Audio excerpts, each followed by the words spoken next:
يعني قصدك البداية تبدأ بالتوظيف؟ بالتوظيف طبعا، لازم يبقى الاتيتيود بتاع الموظف من الاول اللي بيبقى عنده هذا التفكير.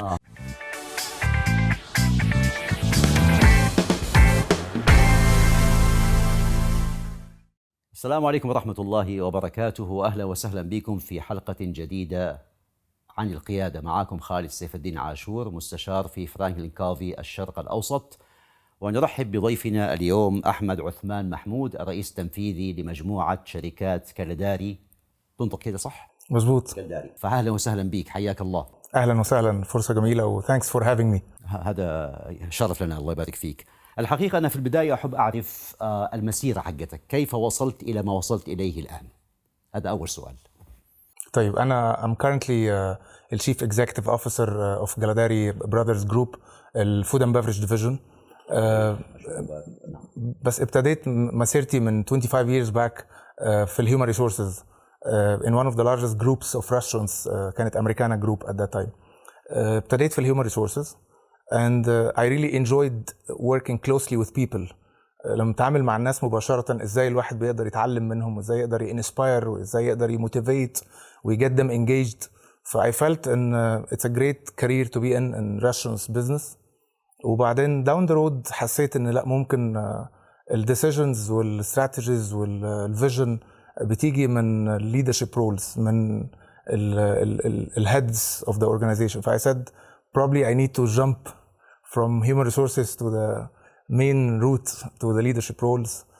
I moved to the operations في المطاعم، يعني الهارت السول بتاع البيزنس.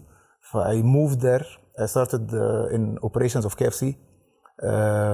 I took all the career ladder until I reached to the chief operating officer لمجموعة أمريكانا في الفترة الأخيرة قبل ما أسيبها. وبعدين 2019 I moved to Galadari Brothers as the Chief Executive Officer لل F&B Division. ما شاء الله. ذكرتني بقى عليه مقولة دي ذكرتها الآن وأنت أثناء حديثك لما قلت بدي أوصل إلى مستويات أعلى. يقولوا القائد الحقيقي هو الذي دائما يشعر أنه لم يصل. طبعا. ما وصل لسه.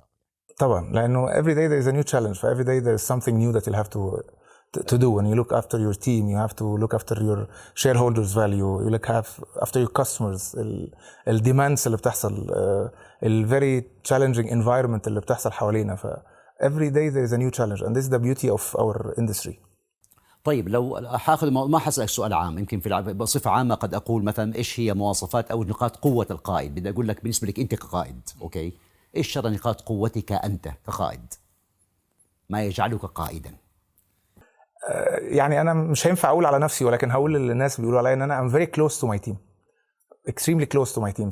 I know them, I know their families, I know their backgrounds, I know how they started. I have been mentoring a lot of my direct teams. I believe that this is one of the most important roles of leadership, to get very close to your team. You have to inspire them, you have to get their trust. Once they trust you, then everything will come. موضوع الثقة الحقيقة هذا أعتقد موضوع جدا مهم. موضوع الثقة، كيف يمكنك أن تلهم الآخرين الثقة وبالتالي تحولوا إلى منظومة واحدة في نوع من الولاء. كيف في رأيك يمكن للقائد أن يعني يبعث ثقافة الثقة إن صح التعبير في المنشأة التي يعمل فيها؟ وهذه هي قضية أساسية. إذا ما في ثقة. Very true. I believe walking the talk. يعني ما ينفعش يشوفوك في حاجة أنت بتطلبها. If let's say you're asking them to do something, if you are not there and you're just asking them, they will never trust that you're part of the overall organization. Okay. You'll have to be very closely working with them. You'll have to walk the talk في أي حاجة بتطلبها منهم. You will have to share كل directions والرؤى والvision with the way forward. They'll have to believe in it. Once they see this, they start to trust. وبالتالي لازم أنا أكون ممكن نقول قدوة أو أسوة أو I walk the talk، بمعنى أنني إنسان ذا مصداقية. إذا ما كنت ذا مصداقية كيف يمكنني أن ألهم الآخرين الثقة أو أبعث هذا ثقافة الثقة في المنشأة؟ مضبوط. فالمصداقية تأتي مني أنا أولا لازم تبتدي بيا، لازم أبتدي بنفسي الأول قبل ما أطلب من الآخرين هم يثقوا فيا، أو إن هم يحطوا كل التراست في الليدر بتاعهم، إن هو إزاي يقدروا يثقوا في حد هو he lost it. He has to own it first. He has to start by himself walking the talk. and I believe everybody else will definitely follow. And inspiring trust is one of the main responsibilities, main roles of leadership is how to inspire trust. وأنت نجحت في هذا؟ أتمنى من الله. أنت إيش شايف؟ إيش المعايير بالنسبة لك أنت كقائد؟ أوكي، أنت الحين شغال في منشأة، ما نقول، أو في مجموعة معينة، رئيس تنفيذي، بكل تأكيد أنت قائد سواء كمنصب أو القيادة بصفة عامة. في رأيك أنت إيش المعايير اللي أنت يمكنك أن تستخدمها لقياس هذا الموضوع؟ إنه هل هناك الثقة منتشرة ولا لا؟ موجودة أم لا؟ إيش المعايير في رأيك أنت؟ ازاي level of engagement of the entire team when they are behind one vision، يعني انخراطهم بصفة عامة ممكن نقول في مظبوط. يعني let's take a last example.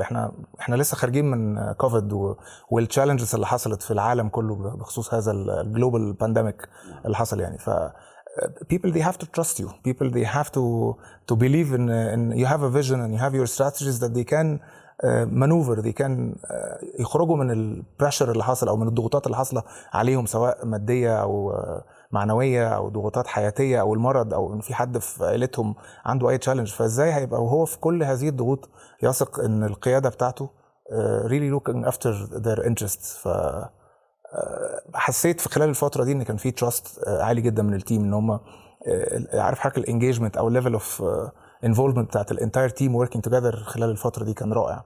فبتهيألي دي كانت احلى فتره الواحد شاف فيها قد ايه هو قدر ياخد ثقه التيم وقدر ان هو ياخد منهم الفول لويالتي والكوميتمنت ان هم يقدروا يديليفر جريت ريزلتس. انت اثناء حديثك، وهذا حقيقه نادرا ما يسمعه الانسان، نتحدث عن عوائلهم، عن عائلاتهم. يعني هذا يعني تعرف في بعض الناس يمكن هذا الموضوع، بقول يمكن هو يهتم بس لا يتحدث عنه. تتحدث في هذا الموضوع عن عوائلهم، يعني ليه اهتمامك يكون بعائلاتهم؟ قصدي أنا إيش حيكون هذا ينعكس هذا عليهم كيف؟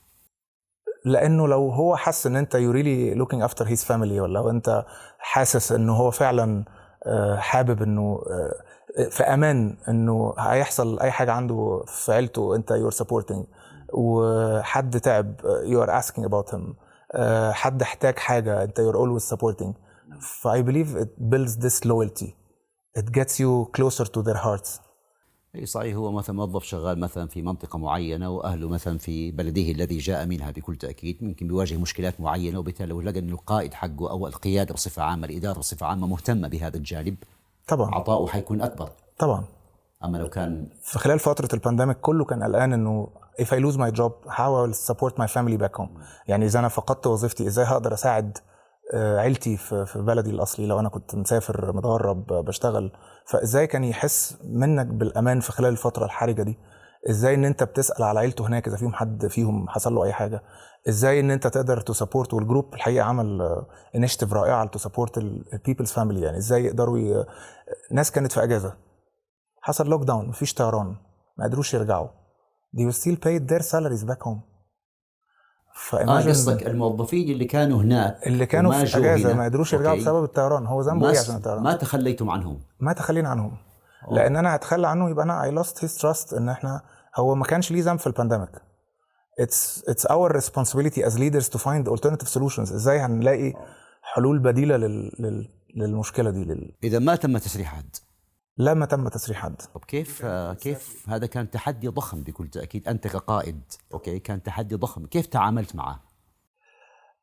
بص، بمنتهى الأمانة هو very challenging، لأنك at the end as a leader you need to strike a balance between the shareholder requirements والاستثمار أو الانفستمنت، وفي نفس الوقت بالنسبة للبيبل للتيم بتاعك اللي أنت بتشتغل معهم. يعني فهي مسؤولية القائد بالدرجة الأولى إن هو لازم يلاقي الحلول دي. فازاي ان انت يمكن المثل الاشهر ان احنا المين كور بزنس بتاع عندنا 1000 ريستورانتس في الايس كريم في باسكن روبنز.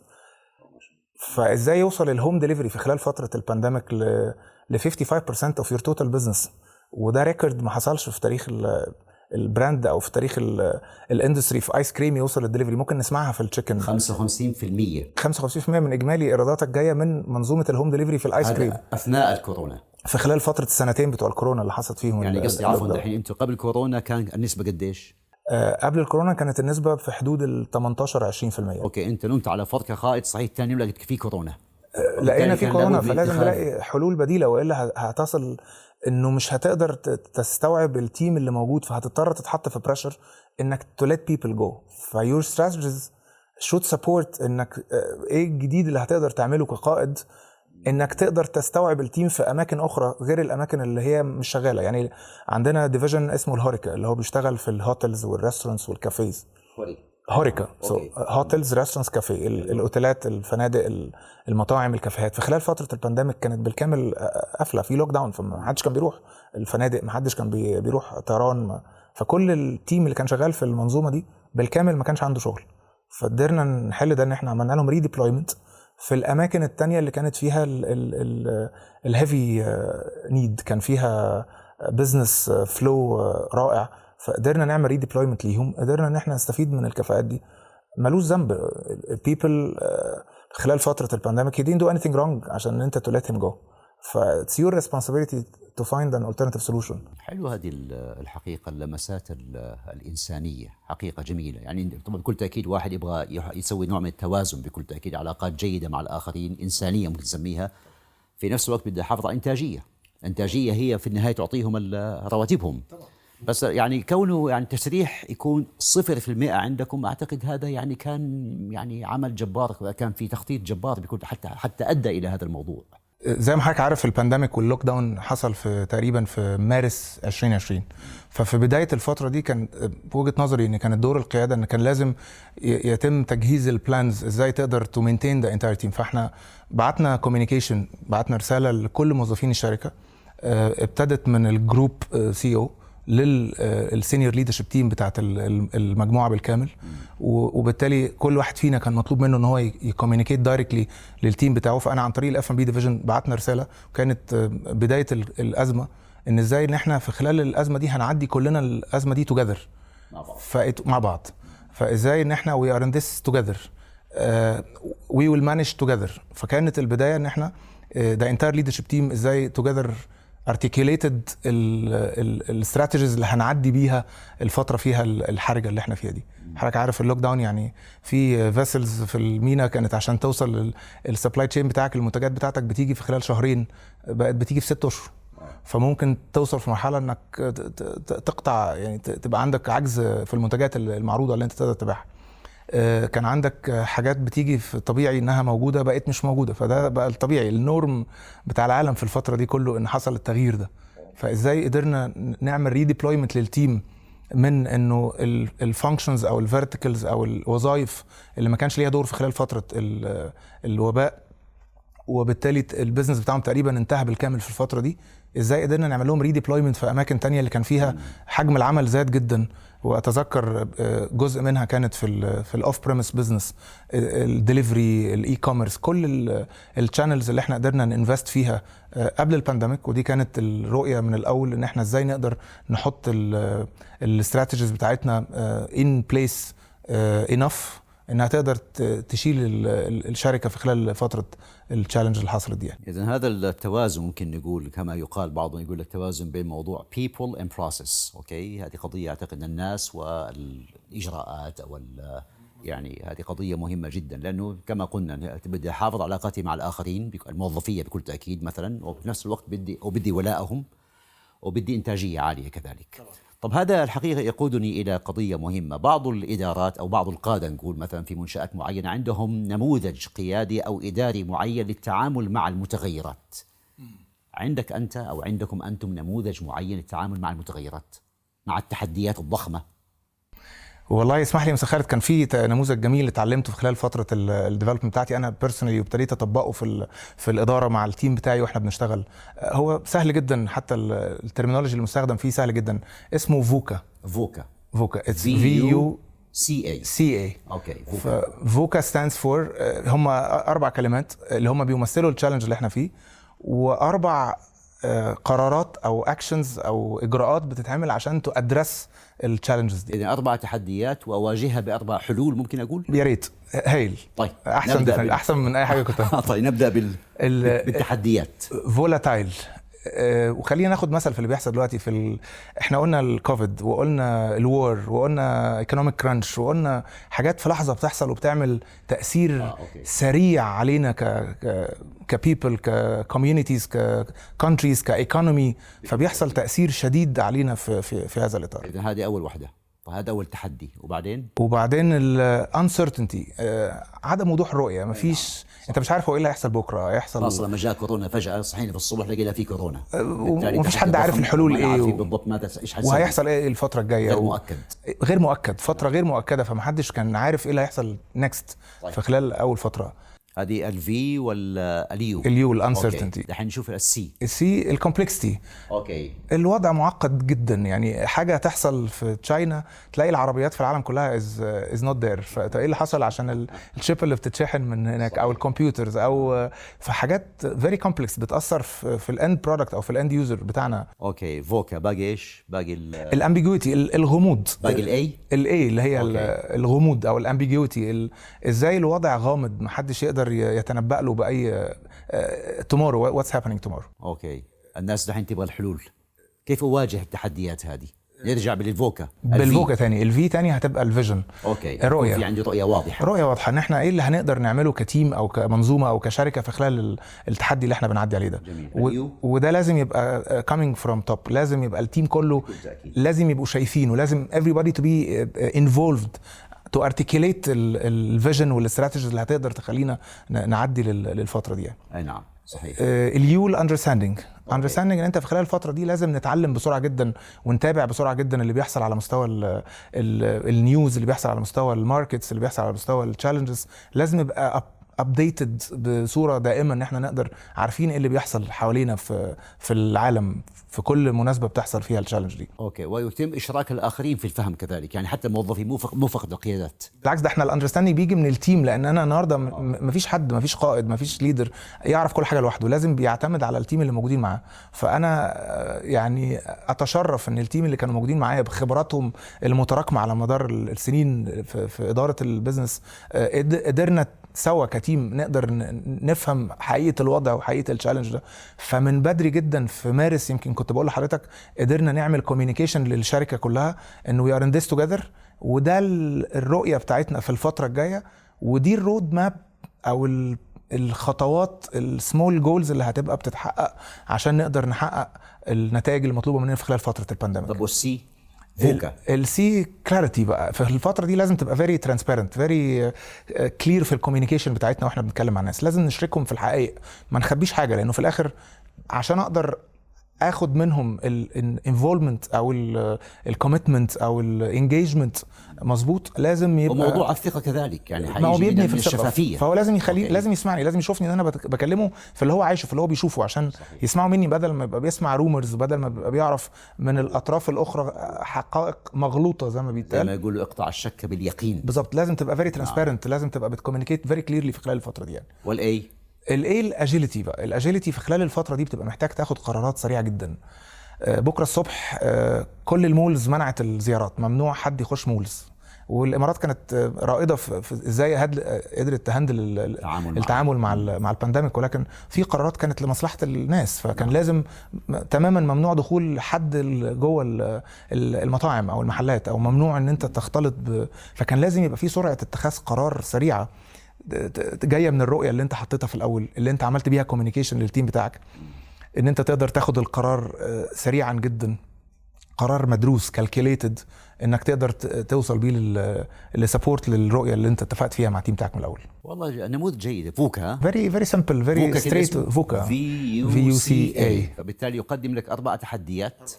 وطبعا بكل تاكيد يقدم حلول للتحديات، كيف اتعامل مع هذه التحديات بكل تأكيد. How to address the challenges، لازم يبقى عندك الخطوات دي وانت بتطبقها. لو جينا نطبقناها على اي تشالنج حصل، في اللي بيحصل دلوقتي في الوار اللي حاصله في اوروبا، او اللي بيحصل الان، او في بانديميك، او في اي جلوبال تنشن، او حاصل في خلال اي ايكونوميك كرانش حصلت في باك ان 2009، اذا حضرتك بصيت على اللي كان حاصل في الفتره دي، وكان فعلا في الحلول بالرؤيه، بالكوميونيكيشن، بالترانسبيرنسي، بالديب اندرستاندينج للاندستري، بالاجيليتي في سرعه اتخاذ القرار، اتوقع ان الامور تبقى افضل. هذا نموذج، ممكن نقول نموذج اداري ناجح او قيادي ناجح للتعامل مع التحديات والمتغيرات. 100%. اوكي، انا بدي اقول لك قصه وقعت معايا. في يوم كنت في فندق ما في بلد ما، والمهم تاخر دخولي الغرفه حقتي، وتاخر وصول العفش حقي، الحقيبه حقتي، ما هو عفش، حقيبه اوكي من تحت. فكلمته بالتليفون، برضه تاخرت، نزلت بنفسي، نزلت تحت بنفسي، ورحت لي يسموه ايش هم اللي يشيل البلمان اللي يحمل الحقائب. فبقول له سمحت يعني بس بدي الحقيبه حقتي، بس فبيقدم اعتذاره لي. فقلت له لا اكيد ما بلغوك، ما الخطا مو خطاك. فاجابني يعني. نعم، بقول له خطا مو خطاك، يمكن ما بلغوك. اوكي، انا كلمت ريسبشن، انا قلت لهم يا جماعه العفش ما جاء. صحيح. فقال لي جمله الحقيقه ما انساها ابدا، قال لي no this is our failure. واو. قال انه هذا اخفاقنا. اوكي، واحد ثاني كان ممكن يقول نعم هم صحيح ما بلغوني، ما هو ذنبي، انا ما اخطات، ما هي مسؤوليتي. مش عايز ياخذ البليم، مش عايز ياخذ اللوم. لما قال لي كده قلت له من فضلك هل يمكنك ان كده قلت له حقيقه تعيد اللي قلته؟ قال لي it is our failure، هذا اخفاقنا جميعا كمنشاه، بيتكلم على الفندق ككل.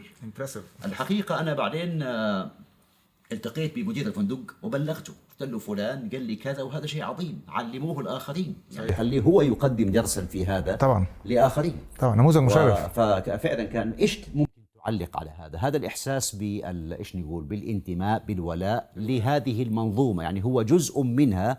اوكي، وليس ما يحس ما يتكلم عن منشأة كتلك او هم او هؤلاء سووا كذا، لا، انا جزء من هذه المنظومة في ولاء. كيف القائد يمكن ينشئ أو يؤسس لثقافة كهذه؟ كيف في رأيك؟ اسمح لي بس أعلق على الموقف. يعني الموقف ولا أحلى من إزاي الاتيتيود، البوزيتيف اتيتيود، النموذج المشرف بتاع أي حد بيتمنى أن يبقى حد من التيم بتاعه بيبقى أولا الأخلاق والانتجريتي والأندرستاندينج للرول اللي هو بيلعبه، بغض النظر عن هو فين في الأورجانيزيشن، هو السي او ولا الجي ام ولا البيلمان ولا وات ايفر الرول بتاعه، بس قد إيه هو عنده الولاء والانتماء للمكان اللي هو بيشتغل فيه. الحاجة التانية أكيد ثقافة المكان كانت ناتجة من الليدرشيب بتاعة المكان. فتحياتي للقيادة بتاعة الأوتيل اللي كانت عندها الرؤية إزاي يوصلوا الامبلويز بتاعتهم أو التيم بتاعهم للإنجيجمنت ليفل ده. كيف؟ أنا زي ما قلت لحضرتك، هي بتبتدي دايما بالقائد، إن هو لازم يسات الستاندرز اللي هم عايزين يعملوها في المكان. أنا وجهة نظري إنها بتبتدي من الأول خالص في الهايرنج، ان احنا دايما كنا بنقول هاير فور سكيل، ان يبقى عنده التالنت، بيبقى عنده اوكي. يعني واحنا بنعمل الهايرنج بنهاير للاتيتيود. يعني قصدك البدايه تبدا بالتوظيف طبعا لازم يبقى الاتيتيود بتاع الموظف من الاول اللي بيبقى عنده هذا التفكير. السكيلز تقدر تتعلمها داون ذا رود، يعني وانت بتكمل بعد كده في تجهيزه وفي تعليمه وفي التريننج سيستمز بتاعتك تقدر توصل له ده. بس يعني لما تسوي انت زي ما تقول نوع من الانترفيو او المقابله مع واحد طالب وظيفه، يمكنك انت او فريق الذي يقوم مظبوط ان يحدد، ده جزء من الكريتيريا بتاعت الاختيار بتاعتهم، ان هم بيختاروا بناء على انه عايزين يبقى في المايند سيت اكتر، البوزيتيف اتيتيود اللي يقدر يدي هذه اول خطوه. وبعدين مجرد ما بيدخل في المنظومه لازم يبتدي يحس بالولاء بتاعتها. اتس ا جيرني، اتس ا لايف سايكل، يعني عارف لما واحد بينضم لمكان جديد من اول يوم بيدخل فيه المكان، ازاي يتعامل، ازاي اخد مرتبه، ازاي توفر له السكن بتاعه، ازاي ما يبقاش عنده مشاكل يقعد يجري وراها، ازاي يبقى عنده اندكشن بروجرام محترم يديله الاكسبيرينس، الامبريشن الاولاني في اي مكان هو اهم حاجه.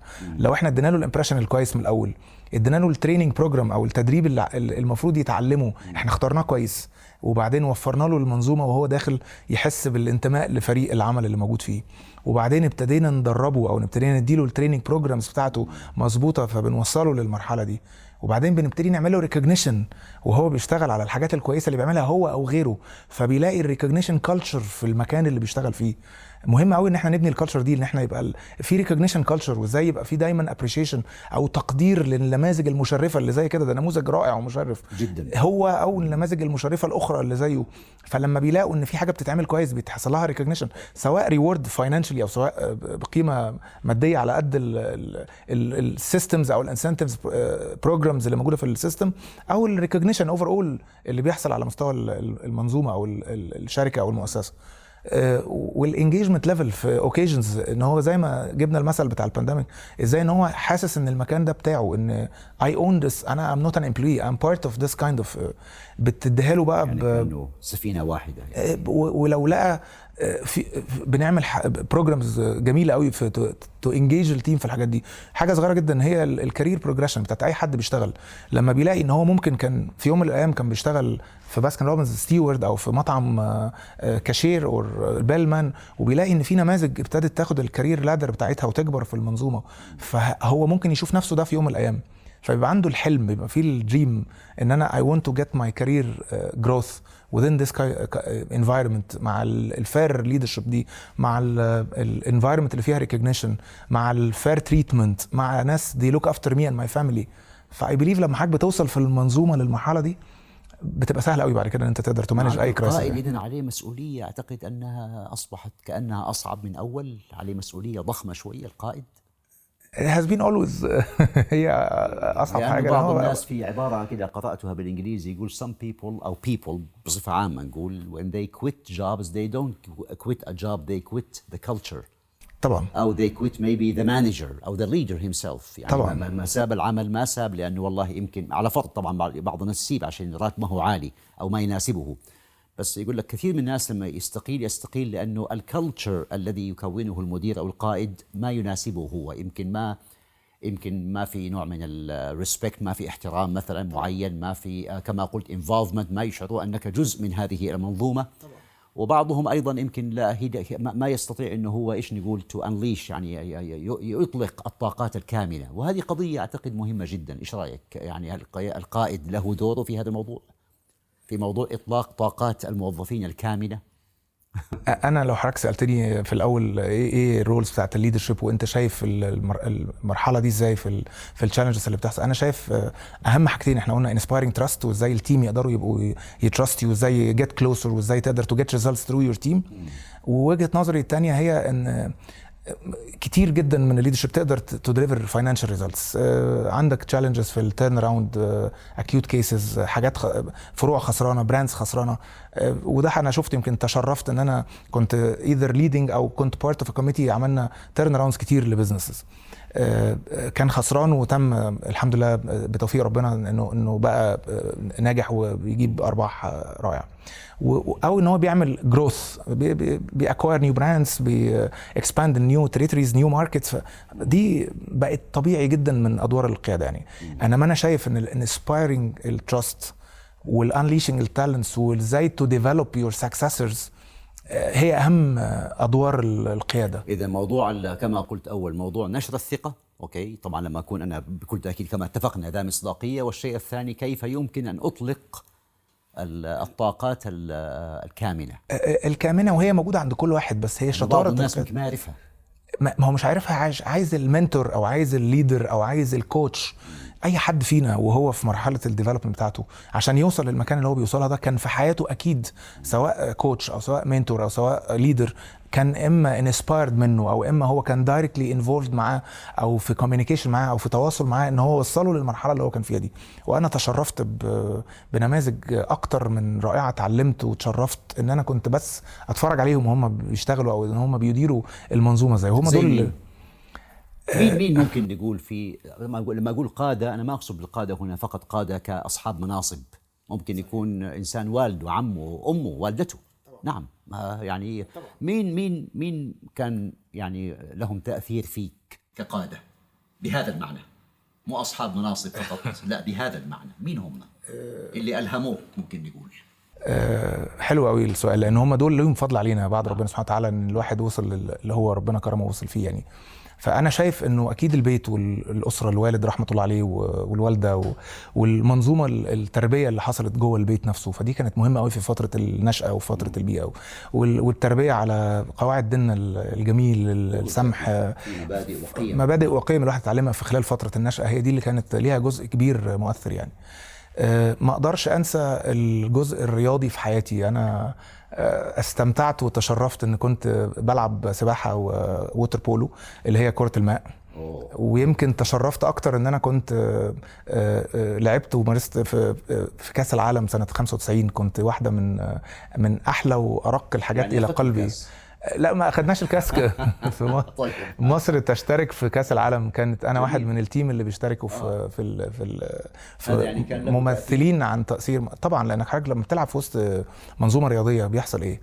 بتتعلم ازاي تبقى بتنجح، ازاي تلعب وسط تيم ورك، ازاي تبقى في وسط منظومه. انت مش بتلعب لوحدك. even if you are the superstar، انت لو احسن واحد في العالم من غير التيم اللي بيلعب معاك you are nothing، you can't achieve anything. لازم تلعب في خلال التيم اللي انت بتلعب معاه. فالكوتش بتاعنا في خلال فتره الفتره الجميله في حياتي في الرياضه لما لعبت سواء على مستوى المحلي او المستوى الدولي، كانت من احلى فترات حياتي. اتعلمت فيها كتير جدا. ازاي يبقى عندنا رؤيه، احنا هنكسب الدوري ازاي، هنكسب بطوله افريقيا ازاي، هنكسب بطوله العرب ازاي، هنكسب واحنا في كاس عالم هنقدر نحقق مراكز احسن من قبل كده ازاي. فدي بتدي لك الطاقات دي، بتدي لك الانسبيريشن ده، بتدي لك الرؤيه دي، ازاي تقدر تبقى دايما وفي وذنا تيم مش لوحدك. انت مش السباحه كنت بعوم لوحدي في اللين بتاعتي وبتركز عشان توصل اسرع، ولكن حسيت في مرحله ان انا تيم بلاير. انا احسن ان انا العب في وسط تيم اقدر احقق نتائج احسن ليا والتيم بتاعي. الفيرتيكال الثالث ما اقدرش انسى الكوتشز، الليدرز، المنتورز اللي انا اتعلمت منهم وتشرفت ان هم كانوا في اساتذتي اللي انا اتعلمت منهم كتير على مدار تاريخي في كل مرحله في حياتي. انا ابتديت يمكن زي ما قلت لحضرتك ابتديت كاريري في الهيومن ريسورسز، ابتديت في مكتب الاكزيكتيف فايس بريزيدنت هيومن ريسورسز للانتاير جروب القديم اللي انا كنت بشتغل معاه. لن انسى الاستاذ القدير محمد فاروق والاستاذ صديق عبد المجيد، اساتذتي في الهيومن ريسورسز. لما اجي الاستاذ محمد عبد الله سليمان، لما اجي اقول انا اتنقلت بعد كده في الاوبريشنز في المطاعم، لن انسى اساتذتي اللي اضافوا كتير ليا في مجال المطاعم وهم كثر يعني، فمش عايز انسى حد، ولكن قد ايه كان لهم تاثير شديد عليا في اللي انا اتعلمته، ازاي اقدر ابقى احسن كل مره بشتغل فيها في دور جديد بشتغله يعني. في موضوع الحقيقة يشغل بالي أحيانا، وهو القائد الذي يصنع قادة. في يمكن قادة، بقول يمكن قادة لا يحب أن يصنع قادة، يمكن لأنه يشعر بنوع من التهديد، يعني إذا صنعت قادة ممكن أخذ مكاني. وفي قادة أوكي لا بالعكس، يشعر أنه هذا يعني يحب أن يقدم هذا الشيء لأنه قائد، بالتالي لا يشعر بتهديد إذا صنع قادة.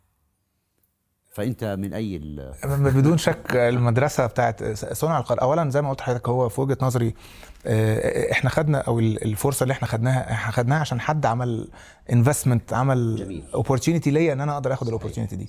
فازاي تو ديفلوب اذرز، هي انا لن انسى ان في كل مكان جديد بروحه باول 3 اشهر بعمل سكان first 3 months just to scan the entire organization، مين يبقى السكسسور بتاعي، لانه ما حدش مين يبقى بديلي لو انا اتحركت. لازم من اول فتره لازم ايدنتيفاي ده من الاول، لان لازم اتعرف عليهم الاول مين ممكن يبقى ياخد الدور ده معايا في المستقبل، لان ده مسؤوليه مشتركه. طب معلي عفوا بدي اقاطعك هنا سؤال، ايش السمه الاولى اللي ممكن تلفت انتباهك في شخص يمكن ان ياخذ مكانك في حالات معينه؟ ايش اول سمه؟ his leadership style his leadership skills. لازم يبقى عنده الكاريزما، لازم يبقى عنده الوات it takes، ولازم يبقى عنده ال very high level of commitment والownership، انه هياخد فتره تعلم سريعه جدا يقدر ياخد فيها حاجات كتيره جدا فتره صغيره. فهل يقدر الكاباسيتي بتاعته تستوعب ده ولا لا؟ بتبقى الاساسيه في الاتفاق، بنتفق you are willing، هناخد جيرني هنشتغلها سوا، وهو بيبقى عارف وحابب لانه بيبقى شايف ان حد بياخده للمرحله الثانيه. فده اول تاسك بعمله لما بدخل اي مكان جديد في اي رول جديد. لعبته يمكن لعبت 14 15 وظيفه على مدار ال 25 سنه اللي اشتغلتهم، كلها وكلهم كان من جرد بآخرين. وده كان احلى حاجه عملتها في حياتي يعني. وبعضهم فعلا اخذ الاقرب الى قلبي، كله اخد يعني. كل لما كنت بخرج كان نجاحي ان السكسسور بتاعي او اللي بياخد مني هو حد من التيم اللي انا اشتغلت معاه عشان يعملها. وفي نماذج رائعه ويمكن ادت الى نتائج جميله لما استلمت الادوار دي بعد ما انا مشيت وبعد ما انا سلمتها. في كل دور لعبته كان اللي بيستلم مني كان الاحب الى قلبي ان حد يكون من التيم بتاعي اللي احنا تعبنا في السكسيشن بلان بتاعته، في الديفلوبمنت بلان بتاعته، في الكوتشنج المنتورنج اللي حصل له في خلال فتره الديفلوبمنت بتاعته، لحد ما بقى مدير رائع وبقى قائد رائع في الفتره لما تسيب انت زي ما يقول بالانجليزي you left a legacy، يعني تركت ايش نقول ارثا او تراثا معينا اوكي يمكن ان يعني يشار اليه بكل تاكيد. والقائد القوي حضرتك تتفق معاه واساتذتنا اللي احنا اتعلمنا منهم انه بيلعب بالتيم القوي اللي معاه. مفيش حد قوي لوحده. you have to have your team. لو هم مش اقوياء ولو هم مش even اقوى منك، لان انت you can never know everything، يعني انت مش ممكن تعرف كل حاجه.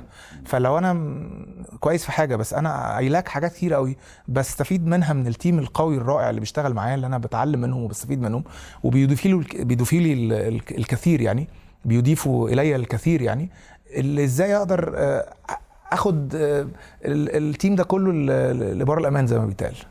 إذا ممكن نقول يعني اللي يجي في بالي الحين في هذه اللحظة إنه لو أنا قائد وأضعفت الآخرين أوكي يمكن هذا فقط يدغدغ الإيجو حقي بس، الذاتية حقتي الأنا حقتي بس، ولكن لما أقوي الآخرين هذا يرفعني كقائد حتى لو مضبوط. يعني طبعا يعني حضرتك لو بس هو كيف أقولها، لو خدنا المثل الأولاني اللي هو هيبقى بيؤجج الإيجو في لو أضعف الآخرين، بس أضعفت الشركة، أضعفت المنظومة، أضعفت زمايلي أو أضعفت التيم اللي موجود، محدش عنده التراست معايا لأنه شافني مش بيساعدني أو مش بيديني هاخد الكلمه من حضرتك اللي قلتها اللي هي unleashing their talents او their potential. فانا ما عملتش ده، فما شافونيش القائد اللي بيلوك افتر their needs، ان هم عايزين يتعلموا وعايزين ياخدوا المرحله الجايه، وفي نفس الوقت فقط لارضائه لنفسه عشان نفسه، وبالتالي بالظبط هيبداوا يشوفوا ان هو بيشتغل لنفسه بس ما بيعملش حاجه عشانهم هم يعني. بس بص حضرتك النموذج الثاني، النموذج الثاني اللي حضرتك تفضلت بيه دلوقتي، هو ناجح كقائد بيطور الاخرين. هم غير ان هم حبوه ان هم بيتعلموا فبيبقوا اقوياء فبيقدروا ياد لوت اوف فاليو للاورجنايزيشن والأورجنايزيشن. ف3 وينز مش واحد. وهو ايش اضاف لنفسه؟ نجاحاته احنا هتاخدها من منطلق مهني، انت عندك سكسسورز وحتى ديني، يعني اذا مات ابن ادم انقطع عمله الا من ثلاث. ايه هم؟ واحده منهم علم ينتفع به. فلو انت علمك لنفسك، طب انت افدت الاخرين بايه؟ طب لو اخذنا الجزء المهني او البروفيشنال، طب ما اكيد لو انت قدرت تطور التيم اللي معاك ده، احنا اتفقنا على التراست، اتفقنا على الانجيجمنت، اتفقنا على الريزلتس، ما هي ده هيسمع في نتائجك النهائيه، سواء نتائجك الكي بي ايز زي ما بنقول الكي بيرفورمانس انديكيتورز، لو هي هتبقى على مستوى فاينانشال، لو هي هتبقى على مستوى بيبل. فكل حاجه في الكي بي ايز دي او في الكي بيرفورمانس انديكيتورز دي ديفينتلي البيبل ماتريكس هي اهم حاجه. من غيرها مش هتقدر تحقق الفاينانشال ومش هتقدر تحقق الجروث ومش هتقدر تحقق النجاحات بتاعتك. people first people first. ويمكن لو شفنا الريجن ليدرشيب تيم اللي بيحصل دلوقتي على مستوى الريجن بالكامل، امبارح الشيخ محمد بن زايد كان بيدي رسالة للشعب والمقيمين في الإمارات. people first. ازاي هيدي الاوبورتيونيتي للناس ازاي تعيشوا احسن، how to become happier. ده الدايركشن السعوديه والترانسفورميشن اللي بيحصل فيها، وازاي القيادات الشابه، القيادات اللي عندها رؤيه، اللي يقدر ياد فاليو للشعب وللبلد وللايكونومي. فازاي ما احنا عايشين في الريجن ده، احنا وبنحس بقيمه باثر القياده. طبعا بنحس بيها الان طبعا لما حضرتك تحس ان في اول يوم البانديميك يطلع قياده الامارات او السعوديه او كل دول الخليج اللي تشرفنا او في مصر، لا تشيلون الهم، لفظا لا تشيلوا الهم. احنا مسؤولين، اطمنوا. فانت حضرتك رساله الاطمئنان دي لما تحصل في كل دولنا العربيه او اللي احنا في الخليج او احنا سواء في مصر او في الخليج احنا عايشين فيها، لا طبعا بتدي الامان للتيم، وازاي بتدي الاستقرار للمنظومه بالكامل. people first strategy. انا في وجهه نظري before anything else. في رايك ايش يعني ممكن نحن تحدثنا عن بعضها، بس لو حبيت انك انت مثلا تذكر بعض او اكبر، نقول اكبر احسن، تحديات يمكن تواجه القائد، هل اخصها بالخليج وطن عربي ولا بصفه عامه؟ هي بصفه عامه مش هنقدر نحددها سواء في الخليج او في اي حته، لان زي ما اتفقنا ان التشالنجز موجوده في كل العالم. موجوده دلوقتي في انجلترا في التشالنج اللي عندهم في الرول بتاع البرايم مينستر، لو بنتكلم في امريكا، لو بنتكلم في الانفليشن، في وور، ففي كل مكان. فالقياده هي لكل مكان. اعتقد الاصعب على مستوى كل المراحل اللي انا شفتها ازاي to get your team engaged behind your vision. ازاي يبقى التيم بتاعتك، كل التيم بتاعك خلف رؤية واحدة، كلهم على اوكي، تجمعهم جميعا، ممكن نقول خلف رؤية واحدة، رؤية واحدة الكل يعمل. وتوجه واحد، الكل يعمل ورا الرؤية دي. وشفنا نماذج مشرفة فيها، وشفنا نماذج لم تنجح كتير قوي. ويمكن واحدة من الحاجات المهمة جدا تعلمتها برضو ان اساتذتنا nice to have a great vision and strategy but this without execution في disconnect. صحيح. ما إذا بيحصلش. عندي مثلا رؤية عظيمة أوكي وما في خطة تنفيذية، صحيح. تحولت رؤية إلى أمنية أو إلى حلم جميل، هي هتبقى لم يصبح حقيقة لكل الناس تستفيد منها، لأنه ما كانش فيه الأكشنز. فحتى وإحنا بنتكلم مع التيم، وإحنا في اجتماعاتنا وحواراتنا مع التيم، دايما بنقول لهم أي حاجة بتبتدي بالفيجن والاستراتيجيز اللي أنت هتحقق بيها الفيجن اللي أنت عايز تحققها، من غير الاستراكشر اللي تحطه كليدر يو سبورت الاستراتيجيز اللي أنت عايز تحققها دي، ومن غير الرود ماب بالمايلستونز بالجولز، الحاجات الصغيره اللي تتقاس قابله وسهله للقياس، تحقق الاستراتيجيز دي او هذه في الخطه التنفيذيه تكون اشياء مضبوط. هذا قصدك قابل للقياس طبعا. يعني فعلا صحيح. لازم تبقى يعني إذا ما هي لازم تقاس، والا طب هنحطها وبعدين ملهاش قيمه، مش هتقدر تقيسها ومش هتقدر تحققها، مش هتقدر تشوف انت بروجريسنج قد ايه منها من اللي انت كنت بتحلم بيه او مخططه او اذا نحن الحين كان تحدثنا عن 4 أدوار القياده، تحدثنا عنها او ذكرنا موضوع رؤيه، انه يكون في رؤيه بكل تاكيد قضيه مهمه جدا. ذكرنا موضوع الخطه التنفيذيه حتى احولها الى واقع طبعا، والا هتبقى ويش ليست، هتبقى حلم. وتحدثنا عن قضيه اهميه تو انسباير تراست، كيف الهم الاخرين الثقه وكيف انشر ثقافه الثقه في المنشاه او في المؤسسه او في الشركه. وتحدثنا عن قضيه دور القياده في قضيه كما قلنا اطلاق هذه الطاقات الكامنه في صحيح في الفريق العمل بصفه عامه. صحيح. يمكن هذه 4 أدوار يعني يمكن ان يقوم بها القائد. جميل السمري. وفي ستيفن كوفي له تعريف جميل للقياده، اذكر الان، يقول القياده هي انك توصل للاخرين مواهبهم وطاقاتهم الكامنه بحيث يرونها في انفسهم. يعني إلى هذا الحد، يعني تحاول أن توصلها لهم، طيب حتى هم يبدأ يشوف في نفسه أنه في ناس يمكن عنده طاقات كامنة، مواهب فريدة، ولكن لأسباب معينة يمكن بعض الناس حتى يمكن يعيش حياته كلها وما يعرف أنه موجود عنده هذه الموهبة أو الطاقة الكامنة. فالقيادة لها أحد أدوارها طبعا أنه يقدر يايدنتيفاي أو يتعرف على الناس النماذج اللي عندها المواهب دي، ويقدر إزاي يطورها ويشتغل معاها ويجهزها أنها تاخد فرصتها، التالنتس اللي حضرتك تفضلت بيهم دي. طبعا ده جزء من أهم أدوار القيادة في وجهة نظري. أي نعم بكل تأكيد. أخ أحمد عثمان محمود، الله يبارك فيك، كان لقاء ممتع جدا حقيقة، استمتعت أنا واستفدت كثيرا جدا، وأتمنى أن يستفيد الإخوة والأخوات المشاهدين والمشاهدات. لو أحب أحد يعني يتواصل معك في أي منصة اجتماعية كما يقال، يمكنه أن يصل إليك. أولا بشكر حضرتك على اللقاء، و I really enjoyed it. أنا اللي استمتعت وتشرفت، وكان لقاء جميل واستفدت منه كتير، فبشكرك. أنا متاح على لينكد إن، فأي حد يتشرف أتشرف إن أي حد يخاطبني أو يرسلني على لينكد إن، ويا رب دايما أكون عند حسن ظن الناس كلها إن شاء الله. شكرا جزيلا، وشكرا لكم جزيلا جدا على هذه المتابعة في هذه المقاطع واللقاءات عن القيادة. أتمنى أن نلتقي في حلقة قادمة جديدة إن شاء الله. السلام عليكم ورحمة الله وبركاته.